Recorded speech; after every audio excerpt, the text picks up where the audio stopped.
Hello មានលឺសំឡេងខ្ញុំទេសួស្តីអ្នកទាំងអស់គ្នាតែមកជួបគ្នាជាមួយនឹងខ្ញុំអាសវត្តនេះហើយថ្ងៃនេះខ្ញុំយកវីដេអូមួយដែលមានចំណងជើងថាផលវិបាកឬក៏គុណវិបត្តិនៃការញ៉ាំកាហ្វេច្រើនអញ្ចឹងអ្នកទាំងអស់គ្នាតើវាផ្ដល់គុណវិបត្តិអីខ្លះដល់យើងតើកុំឲ្យខាប់ពេលរកចិត្តណាទស្សនាជាមួយនឹងខ្ញុំយូរតើយើងទៅតាមណាទស្សនាជាមួយនឹង admin ទាំងអស់គ្នា let's go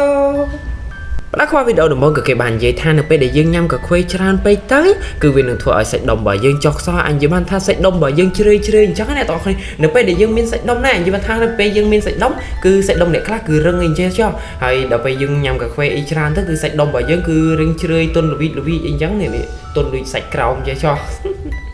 តែសាច់ដុំគឺនៅលើនេះទេគឺនៅលើនេះគឺអញនិយាយថាពេលបើសិនជាអ្នកដែលដែលញ៉ាំកាហ្វេក៏ដូចជាវឹកហាត់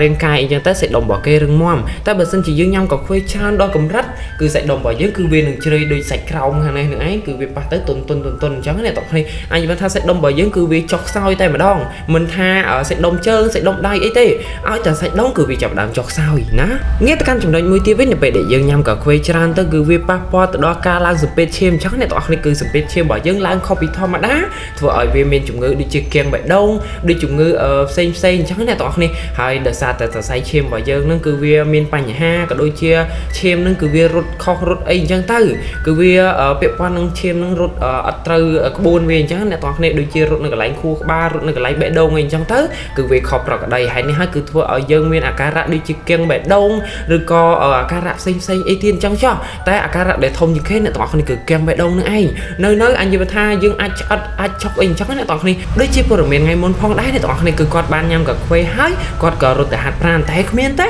នៅពេលដែលគាត់ញ៉ាំកាហ្វេហើយនោះគាត់រត់ទៅហាត់ប្រាណជុំយ៉ាគឺធ្វើឲ្យបេះដូងរបស់គាត់ឆ្អិតអញ្ចឹងអ្នកទាំងនេះហើយក៏គាត់បានគាំងបេះដូងស្លាប់នៅពេលនោះផងដែរឬអាចចំណុចចុងក្រោយរបស់យើងវិញអ្នកទាំងគ្នានៅពេលដែលយើងញ៉ាំកាហ្វេច្រើននឹងផងដែរគឺយើងមានកម្លាំងមែនអត់តែនៅពេលដែលយើងខានញ៉ាំវាអញបានថានៅពេលដែលយើងឈប់ញ៉ាំវាស្អែកឡើងគឺយើងអស់កម្លាំងខ្លាំងណាស់ឧទាហរណ៍នៅពេលដែលយើងផឹកកាហ្វេហ្នឹងនៅពេលឧទាហរណ៍ម៉ោង2អីអញ្ចឹងចុះតែក៏ស្រាប់តែជាកាហ្វេហ្នឹងអស់រយៈពេលម៉ោង4ទៅគឺធ្វើឲ្យយើងអស់កម្លាំងខុសពីធម្មតាខុសពីការហេវបាយហេវអីអញ្ចឹងអ្នកទាំងគ្នាគឺវាខុសអញបានថាគុណ2គុណ3អីអញ្ចឹងទៅ